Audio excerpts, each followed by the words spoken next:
Okay, hello everyone, my name is Wisdom. I'll be starting shortly.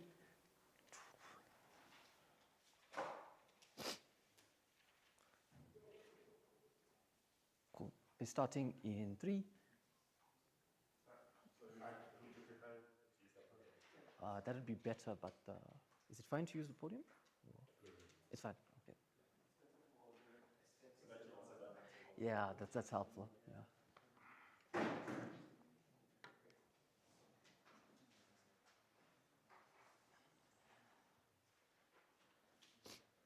Okay, be starting in 3, 2, 1. The war in Sudan between the RSF and SAF has resulted in one main problem: death of Sudanese citizens and suffering of the people of African states. What we would say is that as an African state, injury to one is injury to all. We can never take a position of inaction, because inaction never is a correct response to injustice. What are we going to tell you in this debate? A couple of things. Firstly, it is to understand that this debate is not merely about whether this is an injustice. It is a given fact that this was an injustice. The debate then is about how we as an African state respond to that very injustice. We're going to show you why withdrawal of recognition of this jurisdiction is the best form of response to that very degree of injustice. The next thing to say is, when do we generally turn to the International Court of Justice anyway? 3 things. 1, it is to say we turn to them when we cannot handle issues internally. 2, it is to turn to them when we need resolution of cross-border conflict. That is to say, when we have courts within us that cannot have jurisdiction cross-border. Thirdly, it is to say we turn to them because of a general trust in their ability as a power. Failure to do that brings this particular actor into question. Next thing to understand is, how does the ICJ function? This is to say that it functions on common contracts. That means that the ICJ only exists and only functions because we as African states, or states in general, buy into it. That is to say that legislation doesn't just exist for the purpose of existing, but it exists to protect the people that it is made for. Failure to do such means we do not buy into that very degree of legislation. But secondly, failure to do that means the legislation is not specific enough for the people it is meant to cater for. Cool. The next thing I need to explain to you is that all institutions in general are valuable insofar as their ability to work and get justice. That is to say that an independent reason to support this degree of withdrawal is their failure to work and failure to get a degree of justice. Cool. Let's talk about a couple of things in this debate. Firstly, it is to say that the general position we'll be taking is that this was a failure of the ICJ, and why this withdrawal is the correct response to that failure. So, historically, the ICJ has not been as effective as it should have been anyway. I'll take you a bit later on.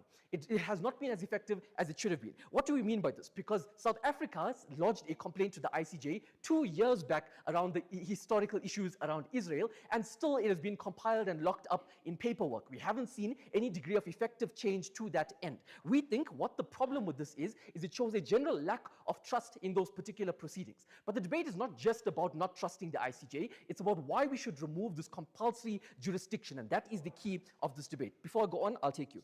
Why is the ICJ actually ineffective in today's time? Okay, that example I just told you shows you why they've been ineffective in carrying out their processes. I don't understand the value of that POI. So let's talk about what withdrawal potentially does, and this is where the debate really happens. It is to say a couple of things. Number 1, withdrawal of this recognition, number 1, casts doubt on the ICJ. This means that it sends a message of purpose and of it sends a message as African states. This is to say, important context, it is to say that African states are currently, or certain states are plagued by genocide, and the issue is that oftentimes the genocide affects the people. As a state, when there is something that directly affects your people, there is enough reason to take a decision to form some degree of action for that particularly. Cool. So, first thing, it is to say that this withdrawal sends a message of unity to all African individuals. It shows that we are here for a collective effort towards correct proceedings and correct justice being achieved. Secondly, it is to say that this withdrawal casts significant doubt such that it boosts considerations for proper legal reform. That is to say that what this means is it now makes us consider legal processes and whether those legal processes are actually for us. That is to say that you shouldn't ever be supporting any degree of jurisdiction or anything, or any sort of proceedings within a court's mandate if it is not made for you and if it is not tailored to you as the people. In evidence of it failing and them being unable to receive any degree of justice, because no justice has currently been achieved anyway, In that failure, it means that that mandate and that very legislation has failed. We will not support standing for a particular degree of legislation that has shown proven failure. The third thing we need to understand is that because the ICJ functions on common contracts and multiple countries being involved, the multiple states pulling out is most likely to lead to change. Why is this? It is because of the global optics of the ICJ and the situation in which we are debating. It is because this is more likely to lead to a degree of institutional reform when you as a court are seen as someone with all your states wanting to pull out. Number one, it creates question, but number two, it creates the need to act. And that need that has been created is something we can capitalize on. Let's talk opening.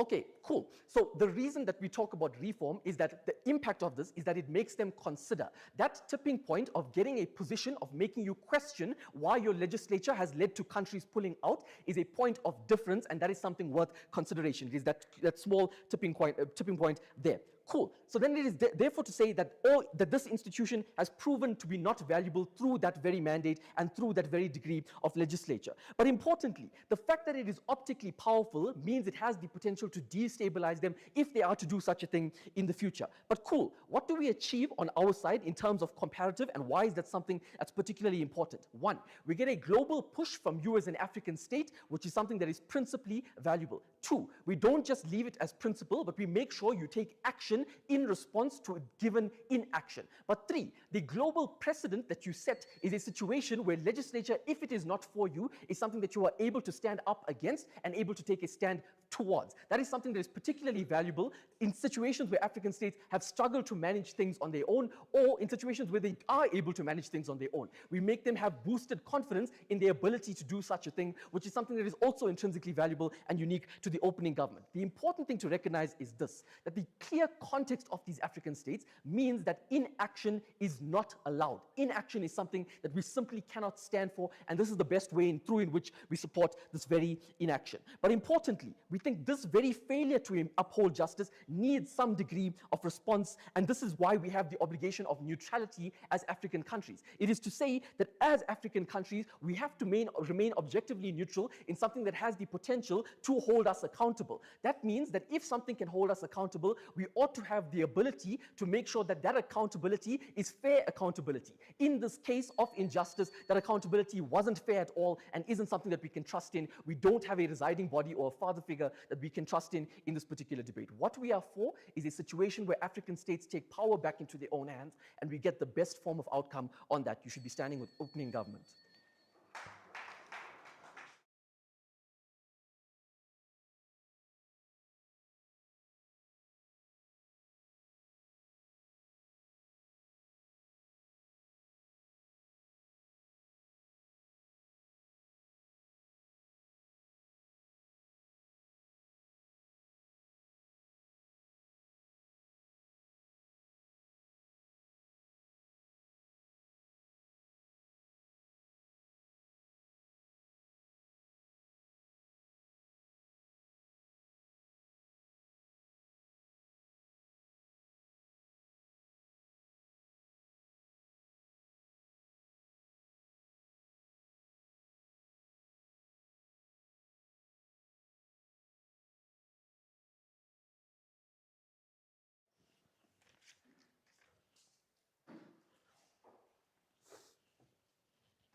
Hi, do you want to come inside? Can you close the door? Thank you. All right, cool. You guys ready? I'm going to begin my speech in 3, 2, 1. Africa is not a monolith. Africa doesn't have the power that opening government says they do. And Africa is not in a position to alienate the international court and also would never want to make international justice worse. And that is what the government side must represent. A little bit of a rebuttal before I get onto my context. First, importantly, on their side of the house, they say that the biggest problem that they have is genocide, and that genocide is bad and people on the ground are being harmed. There's no solvency to genocide African states out of their only mechanism of soft power in the international stage when it comes to justice. But secondly, and importantly, they speak about African context. They don't define or show any differences between nuances in African states or even the Sudanese conflict, right? And that's where we're going to enter this debate. Cool. Importantly, what does the Sudanese conflict actually look like instead of just that generic bullshit? What the conflict looks like in Sudan is it looks like the SAF versus the RSF.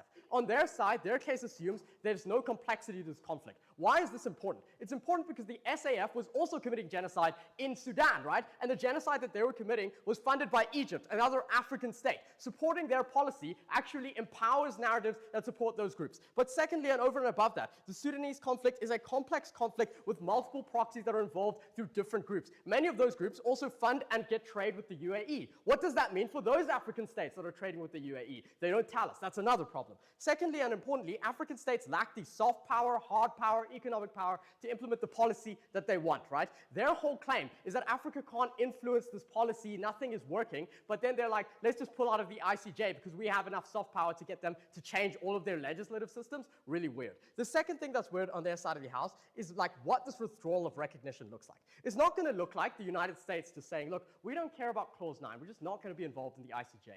Why? Because states in the ICJ currently who have power, that looks like the United States, Britain, France, Germany, all of these Western countries, even Asian countries, are going to have backlash against this, are going to see this as countries pulling out of international justice. That's really harmful, and it's an exclusive harm. The second thing that's important is that it means that a country that's being further alienated by trade, further alienated by things like USAID, literally which is premised on soft power and goodwill when it comes to international justice, is going to lose those very annals of things that they require. Cool.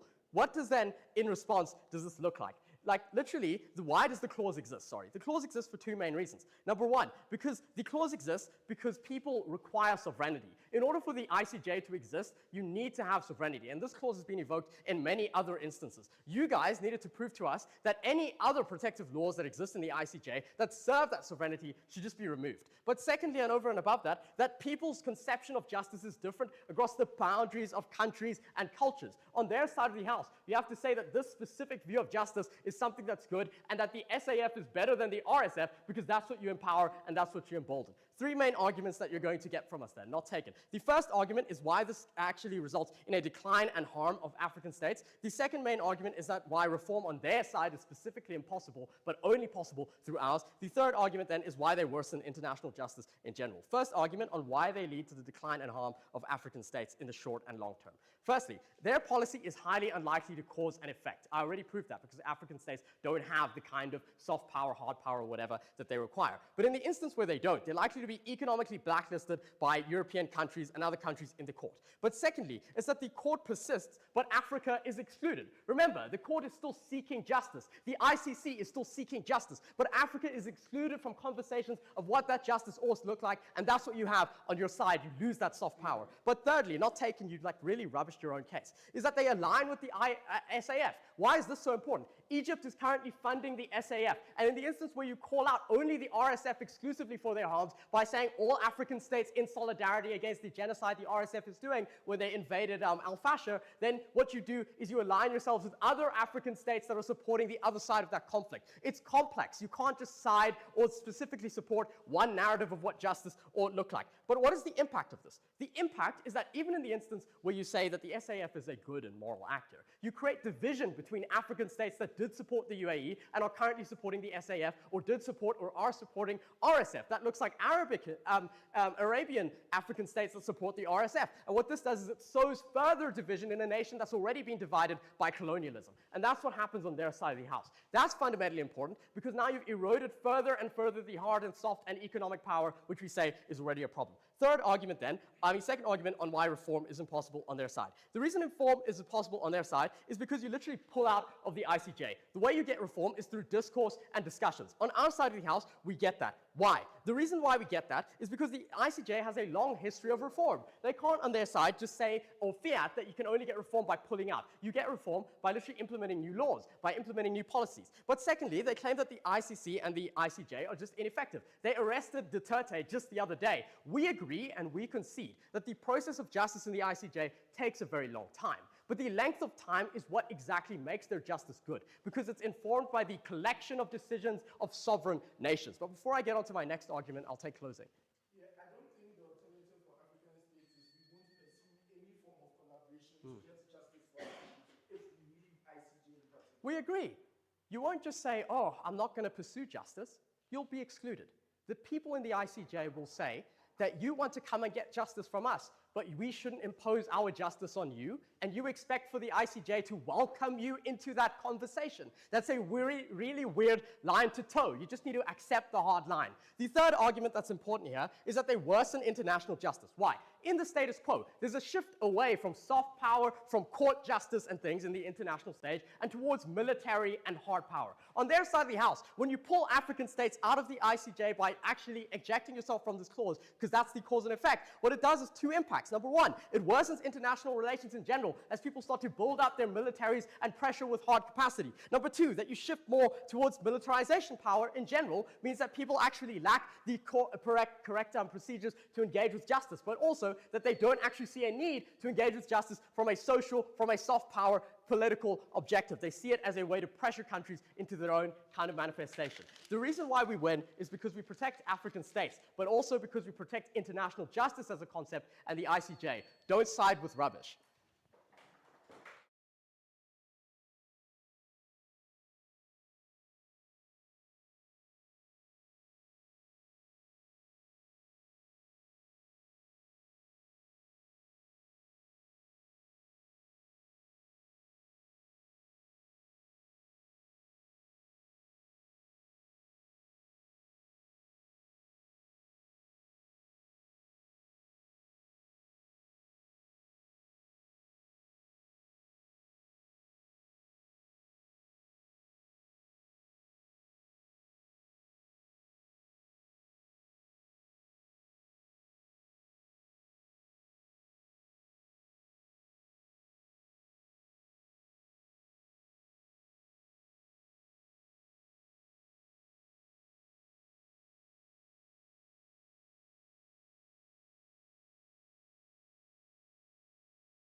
All right, my name is Sembe, so I don't have pronouns. I'll take POS from anyone. Okay, I'm going to start in 3, 2, 1. The idea that African states have an inability to be spearheading their own justice is the exact kind of infantilizing anti-African rhetoric that's going to lose opening opposition this debate. The fact that they're willing to hedge their efficacy of the ICJ based on one arrest over a span of 10 years when we've been ravaged by multiple social problems is the reason that shows you explicitly that they are part of the problem of historical failure in this state. My biggest issue with the opening opposition's case is, again, as usual, an inability to listen. Let's define a few important and clear phrases so that we're not confused at the basics. 1, what does an investigation do? An investigation isn't a process of political leaning. It is a process of fact-finding so that justice can be carried out to multiple parties. What that then means is that investigations are not inherently constructed to take a side. That is to say, if there's an investigation into what is happening in Sudan, there's a process upon which guilt can be found on either side. It is not a structural political statement. No, thank you. What does that then mean? The very simple premise and understanding of investigation is lost from 00, because what the ICJ has done is make an explicit decision to not investigate. It is not a political leaning. No, it is a fundamental exhaustion of their ability to accept responsibility. We cannot stand for that on our side.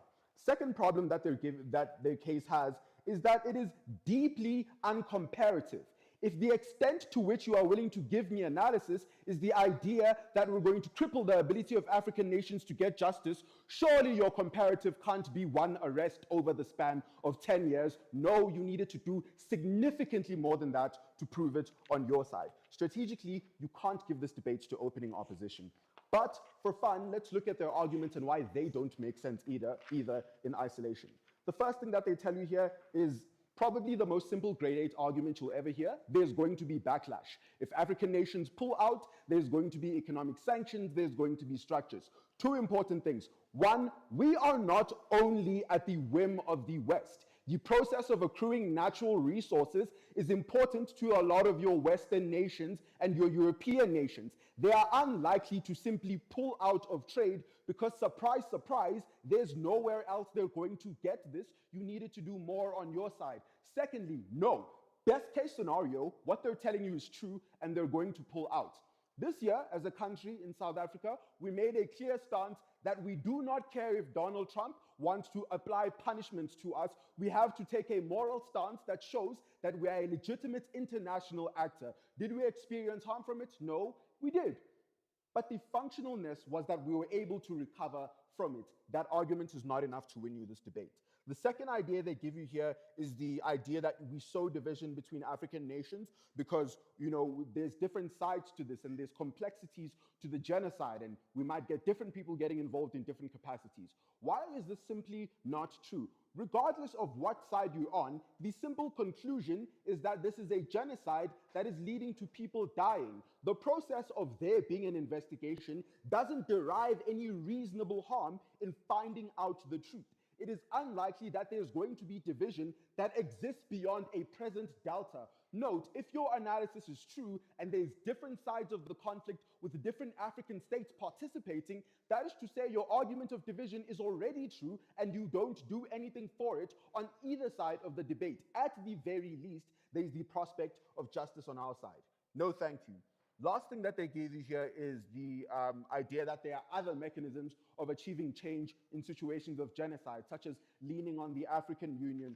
Okay, fine. Like if those other mechanisms exist and they're more effective, then probably we should do those and not invest in an institution with Western leanings that has failed us for decades in exchange. I'm going to give you one argument, no thanks, on why pulling out would lead to the development of stronger judicial systems on our side. This argument works on the assumption that all of these African nations might pull out of the ICJ. Here's why that's still a good thing. Before I even start with the argument, I'm not willing to accept the response that this is something that African states are unable to create their own forms of justice. Because this is an argument perhaps you could have ran 20, 30 years ago, but we have to grow in debating. That can't be the case anymore. No, thank you. Before I start with the analysis, perfectly fine to say closing.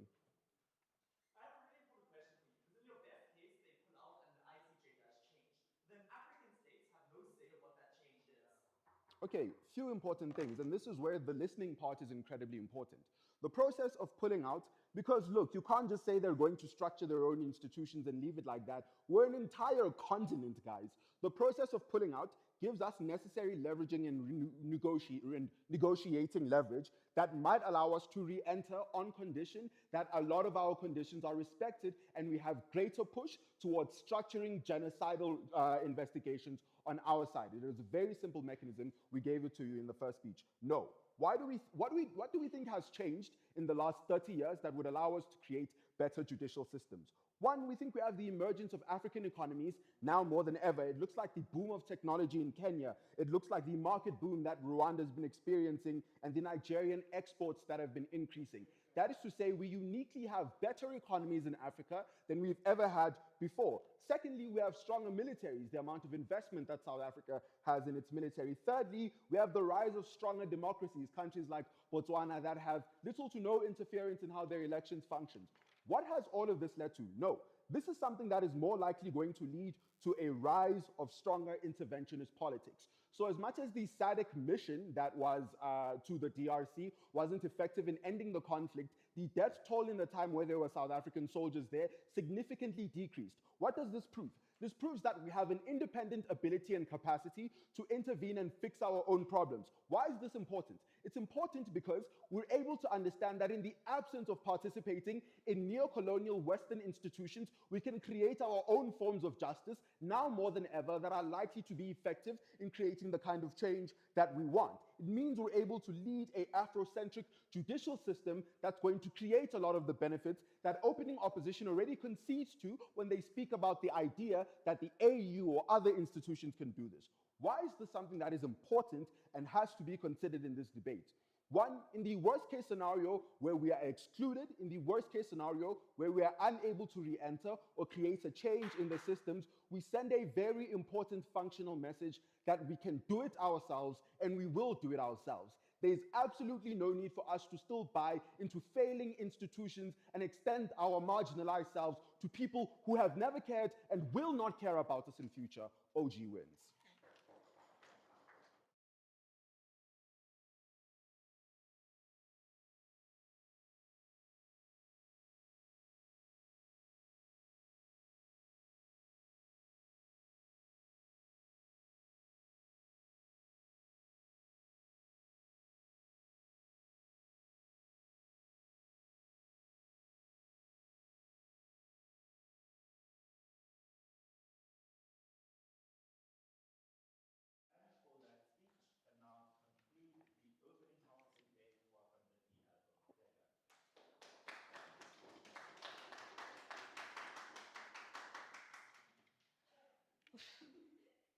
All right, I'm going to start in 3, 2, 1. The fundamental misunderstanding from OG is that African nations have fought for years to have a seat at the tables, like the ICJ and at the United Nations. It is fundamentally insane to say that you then want to pull out of those because you're likely going to get more power in pulling out of those when people don't want you there in the very first place. You're allowing Western institutions to have more power over what is and what isn't justice in the place where you're not in the room to say what it is. And the UN and the ICJ and the ICC are likely still going to be the most powerful bodies to enact international justice because they have more funding, they have more buy-in, and they have more capacity than the AU will ever have, at least at this stage of time, and at least while we're still facing these current conflicts. So I'm going to get to a couple things that Robert tells us. The first thing he tells us is that if there are other mechanisms, then we should be able to do those. This is fundamentally not a burden of the motion. We think there are plenty of other mechanisms and approaches that African states can and should take, like trying to form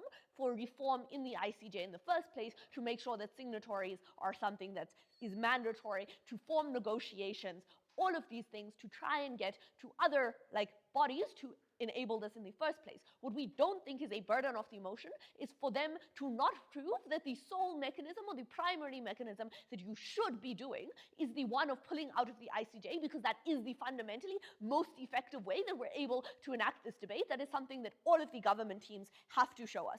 Cool.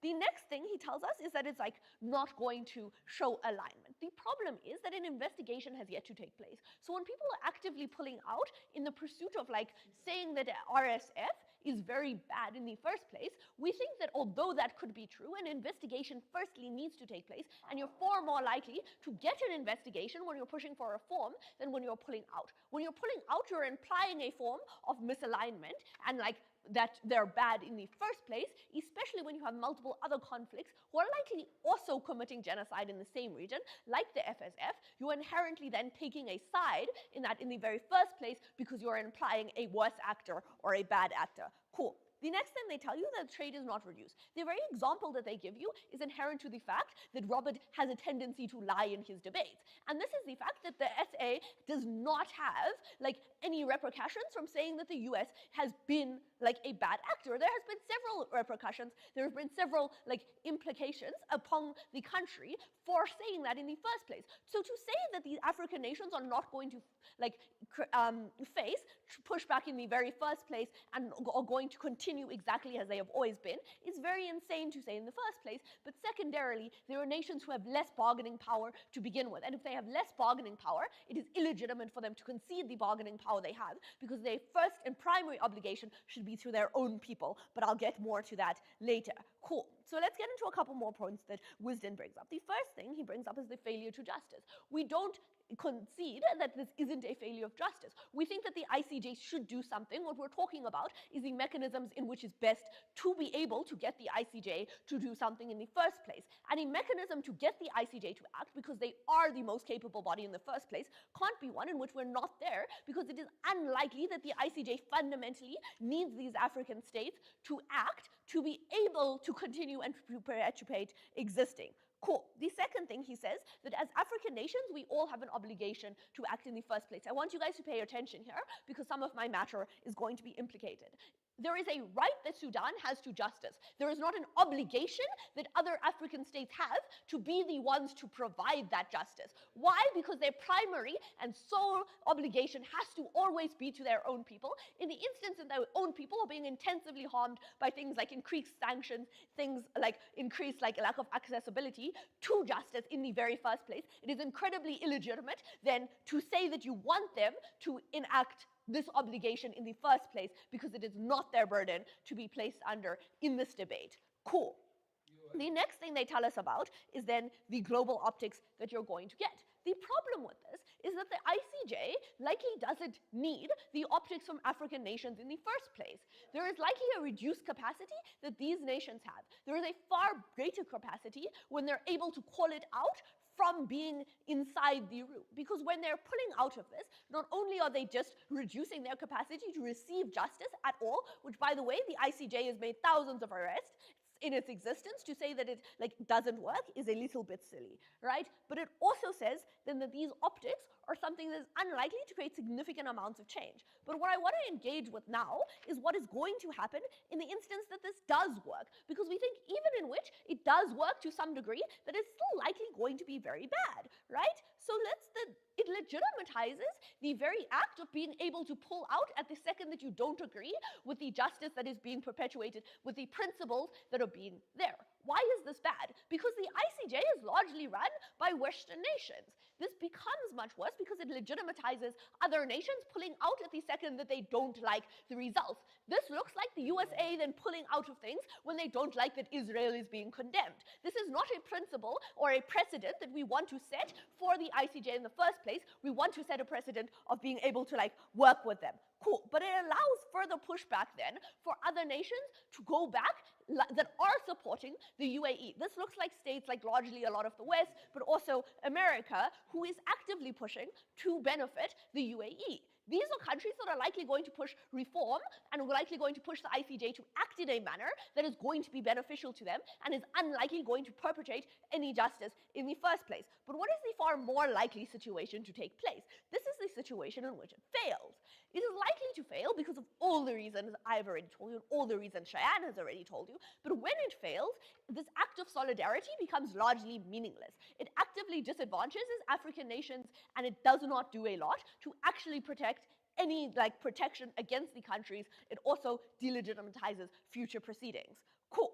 But why do we think that we've ultimately won this debate? Cheyenne tells you three things. He tells you that the declining power in the African states is illegitimate to want them to do in the first place, that you're likely going to support the FSS implicitly when you are doing this, that you're likely going to get worse justice overall globally when you're enacting this policy, and that what I tell you then is in the instance of failure, which is incredibly likely, you're going to get no to worse effects, but in the likelihood of success, you're equally going to get far worse justice. I also tell you why it is principally illegitimate to put this obligation on African states in the first place. We win on irreversibility of setting this precedent. We win on the scale of the harms to all of the nations involved, both African and globally. We win on principal obligation, and we win on efficacy of how you're actually able to undergo this policy. Victory is inevitable.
Perfect. Hi, everyone. I am Russell, pronoun she, they. New POI, please just raise your hand, answer POI. Cool.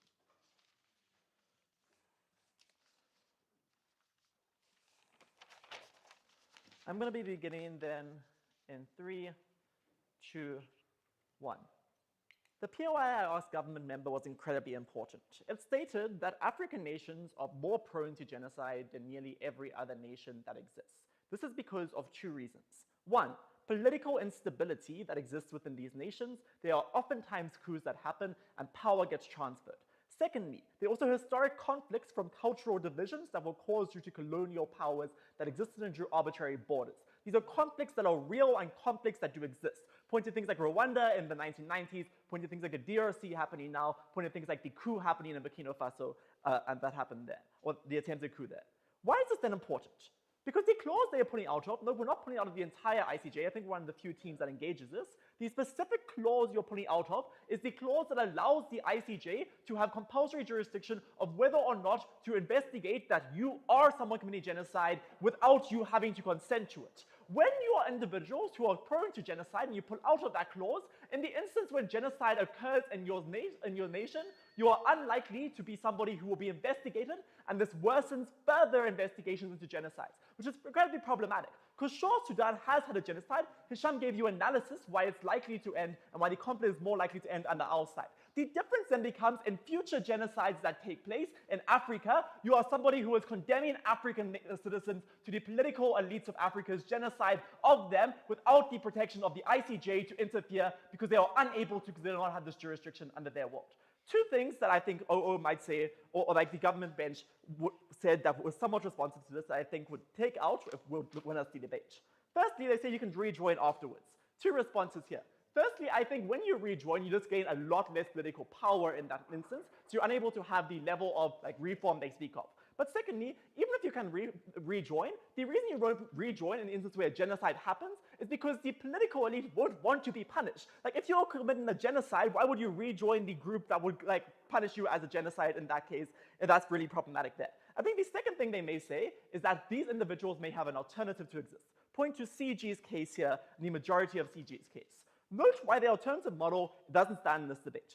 Firstly, it's largely symmetric because the jurisdiction that stops how you act in terms of intervention is jurisdiction that is separate from the jurisdiction that says we're going to investigate you in the ICJ, right? This isn't jurisdiction that extends to stopping your sovereignty in those instances in terms of things like intervention. Note why this meant South Africa was able to intervene in places like the DRC, and note that's why intervention is able to exist. Secondly, even if that wasn't the case, note the AU can largely be independent also under our world. So we think the AU also isn't subject to the regulations of the ICJ in the same way that individual countries are. So in that case, we think the alternative can be done by us also. But finally, if the alternative wasn't just intervention, also like the AU doing legal proceedings, we think on that case, it's actively the exact same as what the ICJ has, but if anything, it's worse because they don't have these set precedents that the ICJ has had years to develop under their world. Their model doesn't work, their practical implications don't work. The second thing they tell us is the principle. Let me explain this principle to you. The principle tells you that if no one else can be held accountable, you shouldn't be too. They're saying that countries, because one country commits genocide, everyone else should be allowed to.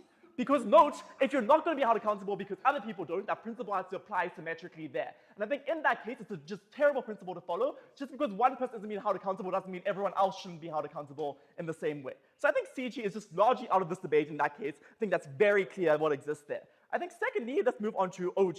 OG's case was stronger, but let's chat about why it was. They tell us that, note, they're likely to consider things like legal process shifts because of the global optics of the ICJ. I think this is somewhat correct. The problem is the ICJ just doesn't care about global optics. When they failed to create any actionable, reasonable change in Israel-Palestine, did they do things like try to create legal shifts towards their policies? No. Even though that was the most documented genocide that has occurred in history and one of the most international backlash against them for doing nothing and not creating any actionable differences there. But secondly, even if that wasn't the case, I think under our world, at the very least, in the best case, we're able to get some level of redress post-conflict, both Hisham's argumentation that wasn't dealt with here. Because ICJ largely mostly works once these conflicts have ended. Under their world, they don't have that ICJ mechanism post that conflict because they have pulled out of this clause in that instance. They're unable to engage with that in that case. Finally, the telltale is going to be things like you're going to develop your own metrics with things like intervention. Hisham told you why intervention is going to be better under our world, which I think is really important to note. When we're able to have interventions to things like a higher standard that exists, because now you have to also not commit genocide and war crimes in your own intervention, that's important. But secondly, I think these same problems engage on both sides in this case. The difference is how we frame and how we engage genocide. From every other perspective here, I think we're better in that case. Before moving on to the final way up between us and OO, I'm going to take a POI from opening. From opening. For starters, the ICJ already declined to investigate this. I don't know how you're going to get future justice. The entirety of your case works on the idea that there has been effectiveness in creating this justice when 70% of human rights violated have not been touched by the ICJ. Sure, I can think two things here. Firstly, Hisham gave you really important analysis as to why the UAE is more likely to be someone you can be negotiated with under our world. One, when you have the moral high ground from individuals who are still people who exist within this space and existing in that space. But secondly, when you also have a unified push against the UAE itself. This is really important here. If all of them pull out and we want to follow their model, a lot of African resources need to go towards things like having building this new model in terms of their legal system, building the new legal system in that case.